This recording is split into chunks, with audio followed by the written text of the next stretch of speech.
Advertising.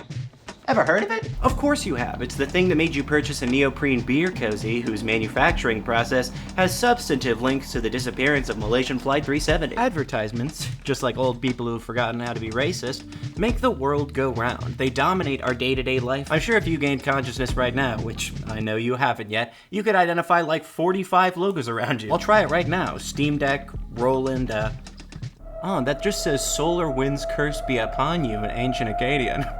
I don't know who put that there. Now for a little pivot. TikTok? Heard of it? It's the social media application that has taken the world by storm, slowly grating sandpaper on the neural tissue of every 14-year-old until the only thing they can handle is looking directly in the barrel of a strobe light while eating Nerds clusters. TikTok and advertising have a storied past, an exciting future, and an awful present, and also an awful of both of those things that I hate. So how about you and me have a little talk about advertising, TikTok, and how terrible it is.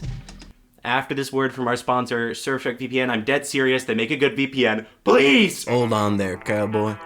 This is ad sponsorship territory. On these parts, we don't say, hey guys, we say, thank you to Surfshark VPN for sponsoring this video. Surfshark VPN is a kind of digital lasso that I don't want to do this cowboy voice anymore. Surfshark VPN is a virtual private network that helps protect your data by encrypting all of the information sent between your device and the internet. Imagine this, right? Close your eyes and let me paint a picture. I am Canaletto before the canals. Let my work speak. Okay, so God forbid you're in Canada, a place no one wants to be, and you want to watch your favorite show, but it's not available on the streaming catalog in Canada. Bam! Surfshark VPN. You can transport yourself to one of 100 countries so that the servers think you're in that place, and then you have access to the libraries from other countries. Or imagine, perchance, that you're a public figure like me and you're surfing public Wi-Fi and you don't want people to have access to your passwords if they're trying to be all sneaky. Yeah, bam, Surfshark VPN. I think I'm gonna be secure. My sincerest apologies to any conspicuous burglars wearing black and white striped shirts and a t-shirt with a big bag on it that says passwords. I don't think you're gonna be getting my info today. I'd say you're not getting my info. A lot of people say surfing the internet is just like a commentary video. If you're doing it without help from a VPN, what's the point? Sorry. But anyways, thank you so much to Surfshark VPN for sponsoring this video. Go to surfshark.deal/RoRamden and use code RoRamden for an extra 3 months free. That's this link or the link in the description, plus the code RoRamden, which, in case you weren't aware, it's kind of my name. It's kind of my name. Why am I doing this? Okay, we're going back to the video. Mwah. Hi, welcome back to the channel. If you subscribe right now, I will get you removed from Jigsaw's cold call list. God, advertising on TikTok is terrible. I do like how I'm sitting like an art teacher who really thinks that you haven't seen her viral Judge Judy divorce court moment. Okay, thesis statement. TikTok advertising is terrible, ethically and aesthetically. I didn't notice it for a while because if you hooked me up to an MRI while I was scrolling TikTok, you would think that I was in REM. The electrochemistry of my brain drops dangerously low. You could power me with AAAs or daisy-chained vegetables. The true horror of TikTok advertising only occurred to me recently when I started getting advertisement after advertisement for this shadow journal thing. Love these prompts. Y'all will do anything for a Buy check. the shadow. Babe, let's just get into the shadow. Just We're peek at at the first few My inner child is Check out the beyond shadow fucked journal. up, so let's see. I if guess this I got more works. problems Well, than it I actually thought. helped It me never never frees freeze. me. Like, Buy the shadow journal and shadow shadow journal. works with my trauma. Shadow journal. Every single one of these videos is from a different person, but it has links to one TikTok shop where you can purchase the aforementioned shadow journal. All of these in one day. I know what you're thinking is like, what's the shadow journal? It better have Death Note-like properties. It better give me superpowers. It's just a self-help mental health journal. I'm reading from it right now. Guilt wound, abandonment wound, trust wound, neglect wound. If I wanted to pay to circle things, I would go to urgent care. If you're not from the United States, urgent care is like an emergency room light. It's where they send the doctors brave enough to tell you to walk off any injury of body or mind. How am I supposed to walk off a fungal infection on my penis? I'm not sure.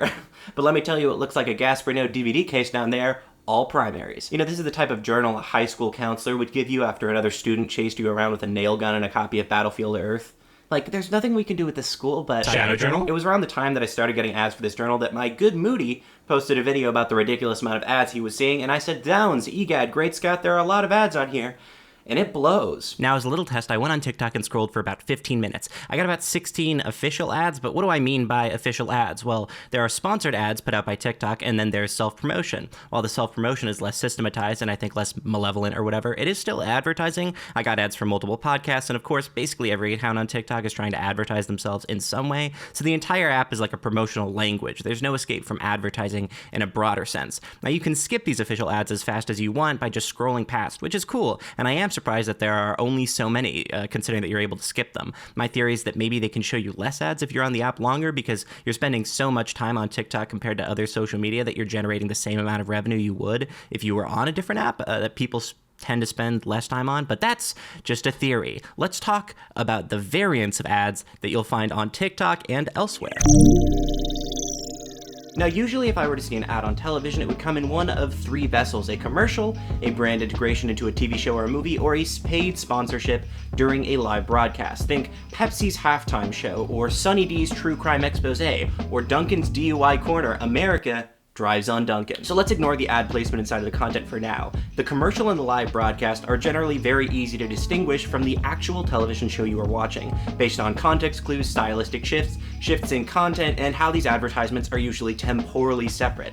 Ad breaks usually occur at designated times in episodes, and during sports broadcasts, usually the sponsor is mentioned during a lull or in the name of itself. You know, Totino's Great American Slaughterhouse, Tillamook presents Upton Sinclair's The Jungle, The Epic of Gilgamesh presented by Triscuits. However, in non-traditional advertising, which is to say hidden advertising, a degree of the effectiveness is bound to come from the audience's inability to recognize it consistently. For instance, I watched 30 Rock religiously when I was young, and there were lots of obvious ad placements for McDonald's McFlurries, but I only actively noticed them on a rewatch in high school. You might say that's because when I was a child, I fell into an industrial rock tumbler before my soft spot had closed, and my brain looks like a silky opal now. I'd tell you to please request that Lively kindly remove that video, use the flag button, and report it. On the other hand, the recent Barbie movie is at its core an advertisement, in its totality promotion, in addition to its inclusion of a car chase that was essentially a Chevy advertisement. In the paper, Is Children's Understanding of Non-Traditional Advertising Comparable to Their Understanding of Television Advertising by Laura Owen, Charlie Lewis, Suzy Anti, and Monique Bougienne, they write, Non-traditional advertising is also expected to be less understood by children on account of the more subtle persuasion processes involved. Because non-traditional advertising is frequently embedded within the flow of a more central narrative, it may not always be perceived consciously. According to the Emergent Graded Representations account of cognition, different experiences may be accessed in different ways. So although television advertisements, particularly those targeted at children, often incorporate peripheral cues such as animated characters and emotive content, television advertising is typically delineated from the entertainment content, and as such, is far more likely to be accessible to verbal recall both in terms of its content and as an advertisement. Now you might jump and say, Rose, since when are we talking about children ages 0 to 12? I said TikTok, didn't I? Ages 10 to 19 are 25% of users, not to mention children using their parents' account and children outright lying about their ages when creating an account. Do you know how much children lie? I told people I wasn't gay for 19 years. What did I gain from that? That long con is either indicative of sociopathy or being a child. Anyways, the conclusion of that same paper states, Conclusions. Our findings raise serious ethical and policy issues. Although children are actively engaged in a commercial world, they are not wholly aware that they are the subject of marketing campaigns when they encounter these alternative, non-traditional advertisements, particularly when brands are highly embedded within entertainment. Without an understanding of a persuasive intent, children will be at a greater disadvantage when it comes to evaluating these techniques critically and will be more likely to be unfairly targeted. On ethical grounds, non-traditional advertising must be viewed as inappropriate for children, given their deficits in understanding. This lack of understanding should be rectified and prompted if these techniques are to be targeted at children. See, you can tell it's a conclusion because it says conclusion at the top, and they're speaking pretty confidently. Just a little academia hack, conclusion means end. It also comes from the Latin concludere, which means bitter end of the YouTube woman, and that comes from the Akkadian word for solar wind curse be upon you. I'm starting to get worried about this whole curse thing. So ads on TikTok are basically only non-traditional, which is to say they explicitly try to blend in with their surroundings, apart from a few little, stickers or badges that say that they're ads. But don't take it from me, take it from TikTok's official TikTok for Business ad homepage, where they advertise unlocking your creativity. Customize your content with TikTok Video Editor for true native content creation. Add music, text, creative effects, transitions, and more to create content that looks, feels, and sounds like a TikTok video. So let's look back at some of those shadow journal videos, understanding that they are functionally advertisements. First things first, none of them say sponsored content, they all say eligible for commission, which is a cheeky, sneaky way for saying ad. It means that this creator can purchase a product and then advertise that product and take a cut of commission, a small piece of whatever purchases their video produces. This means that being an advertising vessel is being effectively democratized. You no longer have to have hundreds of thousands of followers. In fact, a girl that made a video on it, which I'll put up on screen, said that she only had 9,000 at the time that she was able to start being eligible for commission and taking, cuts of the products she was advertising. This means that folks most people wouldn't think of as advertisers, in a format that most people wouldn't think of as an advertisement, can absolutely be producing advertisements. And they also naturally come about in your stream the same way that normal videos do. They usually do not appear in a video naturally, like in a longer form YouTube video with a disclosure of sponsorship, link for Surfshark VPN in the description, and oftentimes in these TikToks they will just happen. It just says sponsored at the bottom and hashtag ad, and you're getting flashbanged with commerce. I don't think most of us would tolerate walking out into public and being pelted with Ulta Cosmetics by paparazzi, unless you're a little freak like me. I don't like that bit. But this is an issue of social media advertising at large, including YouTube. My video, my advertisements. I say this video is sponsored by this agency upfront and try to include a bar so that they're easily to move past, but nonetheless, YouTube is kind of a kids app, and I'm putting advertisements in my videos on an app that is frequented by kids who might not be able to discern them if they're not properly labeled. In the article In the Era of Teensploitation, Our Capitalist Media Culture of Youth Without Youth by Liz Pelly, Pelly writes, websites directed at children and websites that are popular with children are required to take special precautions with children's data. In fact, parental permission is required before that data can be collected at all. Corporations like YouTube and Facebook, however, knowingly evade these regulations by claiming that their products are meant for users aged 13 and over. YouTube is the most popular website for children in the entire world, and they know it, Campbell told me. And yet YouTube, in its terms of service, claims that its product is not for children under the age of 13. It shrewdly invites kids to talk to your parents about what sites are appropriate for you. Further, YouTube insists that children under 13 are directed to YouTube Kids, a separate app with its own privacy policy. Despite these claims, the primary version of YouTube is still producing children's content and programming. If kids are on YouTube watching kids' videos, all of their data is just getting hoovered right up into Google's ad machine, Campbell explained. All of this is made worse by the fact that social medias are advertising platforms. And the online advertising tax is the foundation of a public service internet, which, by the way, I didn't read. I just got one chapter off of JSTOR. Christian Fuchs writes, Google and Facebook are among the world's largest transnational corporations. In the 2017 Forbes ranking of the 2,000 biggest global companies, Google/Alphabet came 24th with an annual profit of $19.5 billion US dollars. With a profit of $9.5 billion US dollars, Facebook was in 119th place. Neither company sells communication services. What they sell is online advertising.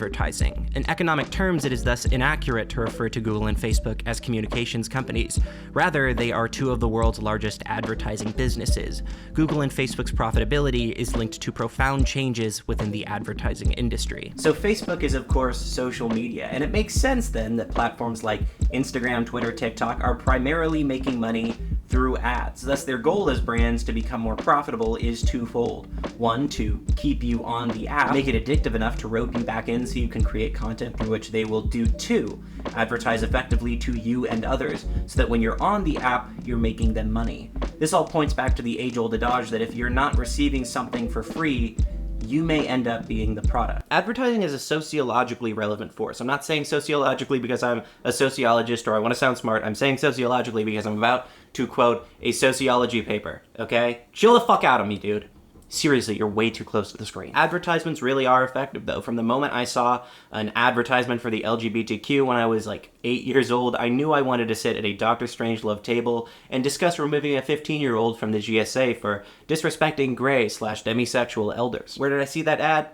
Please, it was HGTV, Property Brothers, and the ad was called Just Look It. I'd like to think I'm the Kim Il-sung of commentary YouTube, for reasons I won't explain. Just kidding, I will explain. It's because tight suits make me look like a push-pop. In Advertising Mother, Image, Ideology, and Consumption by Karen Dana Lynch, published in the Berkeley Journey of Sociology, that's right, we're getting peer-reviewed, Lynch writes, Conclusion. Advertising images of motherhood are not simply a conglomeration of disconnected ideas. They form a fully elaborated, logically cohesive framework outlining the ideological role of mothers in consumer society. Implicitly or explicitly, ads supply specific ideas about who mothers are, what they look like, and what their behavior entails. From the overall sample of ads, we learn that mothers are neat and attractive white women who focus their energies on their home and or children rather than the paid labor force. Although the causal direction is uncertain, the decade-by-decade analysis shows that motherhood evolved from domestically centered to child-centered expertise in interaction with the requisites of both shifting gender norms and shifting product markets. This paper was an analysis of advertisements taken from randomly selected issues of Life and Redbook during the latter half of the 20th century.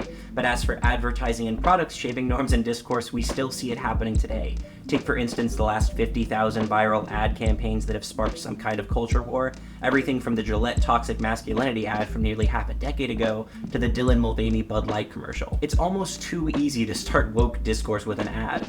Just make a Campari ad where a horse is given a seat in parliament. The French will riot for 4 weeks straight. So advertisements absolutely react to culture, but we react to advertisements shaping culture further. With the amount of money poured into advertising globally yearly, it makes sense that it would be a powerful force. I feel the same way about, gaming or whatever. These days I avoid spike pits and poison lakes like nobody's business, and I don't remember the last time I took my eyes off of the princess. And not in a sexual way. What? I don't know. Okay, I don't know where the fuck this bit is going. Now to clarify, when I reference this paper, I'm not saying that a 2005 analysis of 20th century magazines is the same thing as analysis of TikTok ads, but I am saying the obvious thing, that advertisements both inform and are informed by culture. I could either say that in a common sense way or back it up with quotes from a real research paper that says really interesting things that are backed up with research and are in fact relevant to how culture works. Additionally, I think this paper lets me say something else, which is that teenagers are hugely susceptible to advertisements. So many of these shadow journal ads are using this idea of fixing yourself or healing or being better, which might hugely appeal to mentally ill young people who are insecure or obsessed with becoming better. If you advertise a book to someone that will tell them what is wrong and how to fix it, you might get people who think something is wrong and that they need fixing. Now I know what you're thinking. Rose, are you saying that advertisements are manipulative? Yeah. Oh yeah, 100%. And kind of in a bad way too, like a psychologically harmful way probably. Take this article from the Harvard Business Review, Advertising Makes Us Unhappy, in which writer Nicole Torres interviews Andrew Oswald. And you're sure the lower life satisfaction isn't due to the other things that you just mentioned affect it, like age and marital status? Those are among the things we controlled for in addition to the unemployment rate and GDP. We also controlled for the underlying starting levels of happiness in advertising in countries because we want to do a fair comparison with the same baseline. And year by year, we controlled for what you might call shocks. Think of oil price shocks that have a common set of consequences across the whole of Europe. How big is the negative effect of ads? Our analysis shows that if you doubled advertising spending, it would result in a 3% drop in life satisfaction. That's about half the drop in life satisfaction you'd see in a person who had gotten divorced, or about 1/3 the drop you'd see in someone who'd become unemployed. We have a lot of experience working out how people are affected by bad life events, and advertising has sizable consequences, even when compared with them. On one hand, this is surprising. On the other hand, no, it isn't. Ads are implicitly about making us desire things that we may not be able to have. Not only that, but they are about hacking our psychology in the most streamlined way possible to make us desire what they show. Market testing, focus groups, all of this is done to try to produce products and advertising that will worm into our brains and not leave. To think that this has some sort of mental toll when we are exposed to it at the rate we are does not feel, at least to me, at all controversial. This of course extends to body image, diet, gendered expectations. The funnel of profit maximization is one that leads us to socially and culturally dominant forces. Appealing to the most people might be appealing to a harmful set of ideals. Okay, now here's the other thing that pissed me off enough to make this video. People have started advertising their products by rage farming, by farming rage interactions. As I'm writing the script, I don't have any of the videos saved, and I'm not going to go looking for them, but I'm going to describe them to you. It's just that the minute that one of these videos comes up on my For You page, I block the person. The zeptosecond it happens, I'm like when a cop sees a dog, and like a fawn reacting to the boom of the thunder, he has to pet it. I know I spent this video just citing random studies and academic papers, but I gotta end it pissed. Because if nothing, I'm stupid, and I like to get angry over dumb stuff. Sometimes a little thing pisses you off a big amount. So after I worked through all my emotions over this, I rented a Toyota Tercel, and I careened into a reservoir. I drove into a canyon that was filled with water, and it was also a reservoir. The way that these videos work is, so the products will be priced reasonably, and a child will comment saying, "Oh, this is too much for the product," and they'll forget a period. The price will be like $40, but then the comment will be like, $4,000? You gotta be out of your mind. And then a motherfucker will respond to it, pointing at the comment being like, so I've been getting a lot of comments like this, and if you think that these products are too expensive, just remember, I do all the work myself, I do package all the packages myself, shut the fuck up. It's not... Sorry, I got lighter fluid in here. I can't stand it. I can't see another one. I can't see another one. I hate the idea of somebody pointing to a comment to advertise. Pointing to, let's engage in a dialogue so that I can sell you something. Shut the fuck up. And it's wild. It's wild because there's no critique of these videos. They're just annoying, and I hate them. They're the convergence of interaction bait and search engine optimization and everything terrible, and they're contributing to the end of history. Hegel wrote about this, guys. I'm gonna become like a reactionary Republican talking about the end of society in my car about this topic. It would be great if I recorded a sketch about that. Sorry about that, guys. I just want to say we're reaching an event horizon with these people. They're fast-tracking us to Fahrenheit 451. They're posting this stuff from Kevlar bunkers under the Bohemian Grove with Condoleezza Rice and Emilio Estevez enjoying their expansive tax-free vineyards and freebase and Citron, okay? We got to do some work to shut down this governmental apocalypse call. Let me tell you something right now. One more engagement bait ad and society's gonna crumble up out underneath us, and the COVID-20 rats are gonna start streaming into the Macy's like floodwater, okay? Into the TJ Maxx's like floodwater. Infrastructure swallowed by Mother Gaia, right? Soul Cycle employees with bike madness, on viaducts like beavers. Hard to say how important this is, folks. You're gonna be walking to Erewhon on stilts, okay, to avoid the sea of gray water and Dorper blood. Moon is gonna turn red. You won't be able to pitch a startup without sacrificing a pure-blood mule in front of ByteDance executives. This ain't a far-off future. This ain't a million years from now. This is tomorrow. This is today. Eye trackers and your Cinnamon Toast Crunch. If you don't got a Brita filter, get one. All right, because they're gonna start pumping DPH into the aqueducts. You're gonna be seeing spiders by night noon. And that's fucking true. Anyways, I'm going to do a pensive, introspective final monologue on the subject to close this thing out. I thought I wanted to write more, but who gives a fuck, right? I'm just your digital clown. Tap the screen right now, say, hi digital clown, take a photo, post it, tag me, hashtag digital clown, and then hashtag invisible prisoner. Then post your 8 with Rorenden photo if you're eating. That's a command! All right, final thoughts. Advertisements fill me with overwhelming agony and dread for a few reasons. The first being that I didn't want to see them. I was exposed to them against my will, but also that I didn't have the option to not see them in the first place. While making this video, I did research on the seemingly mythologized claim that people see anywhere from 3,000 to 10,000 ads a day, and I came to the conclusion that although it seems more variable than that, depending on what you consider an ad, you could absolutely be seeing 10,000 ads a day. I consider an ad essentially anything that amounts to a brand trying to communicate with me against my will. It's like a delicate, bite-sized piece of psychological warfare. Logos, copywriting, billboards, flavor text on packaging, a storefront, and you know, when I think about it that way, I absolutely see thousands of ads a day. If I enter a store, if I leave my home, if I purchase something, you know, it is covered in ads, and then I take it home with me. It's claustrophobic, and what's worse is that during my research, time and time again, it was emphasized that people forget most of the ads they see, that advertisements are ubiquitous and obnoxious to the point that people phase them out. They're nauseating and overt and unwanted, but we are exposed to them so much that our brains are just, I guess they've improved at pretending that we don't see them. The influencer economy is rife with ads too, just ones that we aren't taught are ads. A thumbnail, the way someone presents themselves, the first 5 seconds of a TikTok, a profile picture. All of these things are, to me, a new breed of ads. Ads for people, for businesses that exist to prop up a person in the creator economy. The construction of new kinds of people exists for this too. There's certain types of influencers, clean girl aesthetic, the same copy and paste internet comedians. Trying to go viral while not strictly effective in an advertising sense is still a promotional effort. It sees the people who desire it eschewing other passions, interests, aesthetic flares for a market-tested lowest common denominator, something that can and will appeal to the masses. Social media for the companies is about advertising, finding money through it, but also for the users.